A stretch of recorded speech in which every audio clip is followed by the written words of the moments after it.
मोहन यादव ने गणतंत्र दिवस के अवसर पर इंदौर के नेहरू स्टेडियम में ध्वजारोहण किया।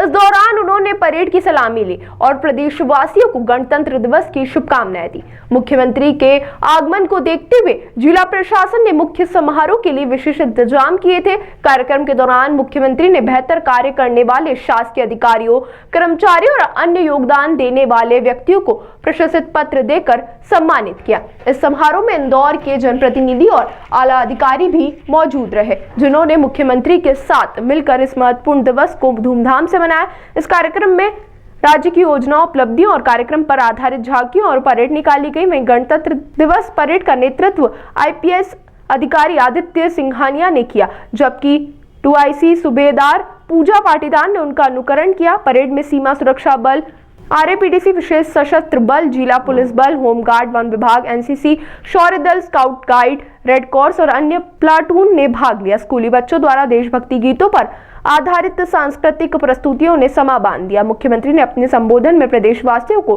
गणतंत्र दिवस की शुभकामनाएं दी।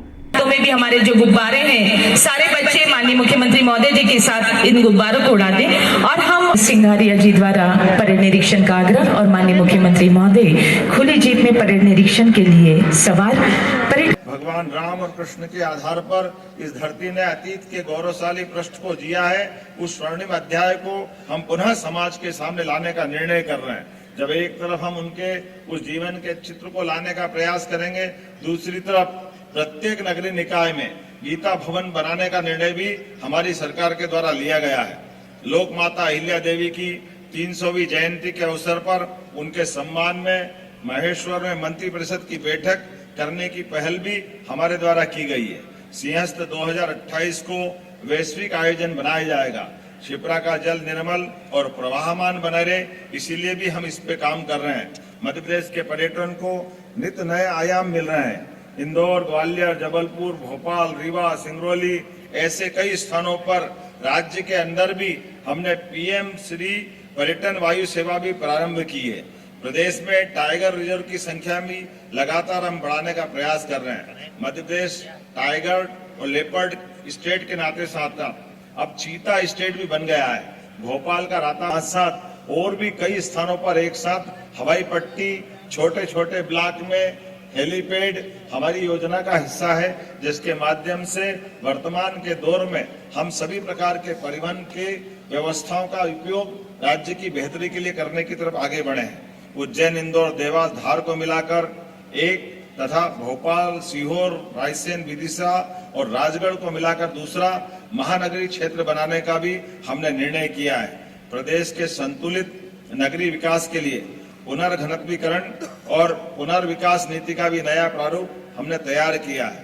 प्रदेश में प्रतिदिन गैर कृषि उपभोक्ताओं को 24 घंटे और कृषि उपभोक्ताओं को 10 घंटे विद्युत प्रदाय किया जा रहा है। मुझे ये बताते भी अत्यंत खुशी है, अब किसानों को रात के समय अपनी सिंचाई के लिए बिजली लेने के बजाय हमारी सरकार प्रयास कर रही है वो अपने सिंचाई के साधन का उपयोग, बिजली का उपयोग अपने दिन में ही कर ले, ताकि रात की कठिनाई से बचा जा सके। मुझे इस बात की भी प्रसन्नता है, विद्युत क्षमता का कुल उत्पादन 24,108 मेगावाट है, लेकिन आज हम लगातार प्रयास करते हुए आने वाले वर्षों में भी हम लगातार सरप्लस बने रहे, इस दिशा में हम काम कर रहे हैं। इसीलिए 4,100 मेगावाट अतिरिक्त कोल विद्युत आधारित विद्युत क्षमता के लिए भी हमने कोल ब्लॉक आवंटन कराने के लिए भारत सरकार के माध्यम से उपलब्धि हासिल की है। मुझे इस बात की भी प्रसन्नता है, वर्तमान में ग्रीन एनर्जी अर्थात नवकरणीय ऊर्जा की स्थापना क्षमता आज से 12 वर्ष पूर्व केवल 438 मेगावाट थी, जो दिसंबर 2024 तक 7,300 मेगावाट हो गई। ये लगभग 14 गुनी है, लेकिन हम प्रयास कर रहे हैं 2030 तक 7,000 को बढ़ा करके 20,000 मेगावाट नवकरणीय ऊर्जा उत्पादन को हम लक्षित कर रहे हैं। मुझे इस बात की भी प्रसन्नता है, 25 दिसंबर 2024 को देश की सबसे बड़ी ओंकारेश्वर फ्लोटिंग सौर ऊर्जा, ये विश्व की पहली फ्लोटिंग सौर ऊर्जा परियोजना है, जिसका हमने लोकार्पण माननीय प्रधानमंत्री जी के माध्यम से खजुराहो से कराया था। मिशन मोड में सभी शासकीय भवनों पर अपनी बिजली स्वयं उत्पादित करने के लिए सोलर रूफटॉप की स्थापना करने का भी हमने निर्णय किया है और इस दिशा में लगातार आगे बढ़ रहे हैं। मुझे एक बात की और प्रसन्नता है, एक तरफ हम अपने राज्य स्तर पर सभी हितैषी योजनाओं को लागू कर रहे हैं, दूसरा अभियान के रूप में भी जैसे 11 दिसंबर से लगा करके 25 दिसंबर तक हमने जन कल्याण पर्व मनाने का निर्णय किया है, जिसमें कई प्रकार की योजनाओं को लागू करने का प्रयास किया। एक तरफ हमने जन कल्याण पर्व मनाने का निर्णय किया, दूसरी तरफ जन कल्याण अभियान के माध्यम से हमने 26 जनवरी तक लगभग 40 दिन तक अपने हितग्राहियों को उनके घर घर जाकर के उनको अपनी पात्रता अनुसार उनकी योजनाओं का लाभ दिलाने का प्रयास किया, जिसके माध्यम से 45 हितग्राही मूलक योजनाओं के माध्यम से सेवा शिविर लगा करके 32 लाख से ज्यादा नागरिकों को हित लाभ आवेदन पत्रों के आधार पर हमने देने का प्रयास किया है। प्रदेश में 1450 किलोमीटर लंबे श्री राम वन गमन पथ निर्माण का भी निर्णय हमने किया है।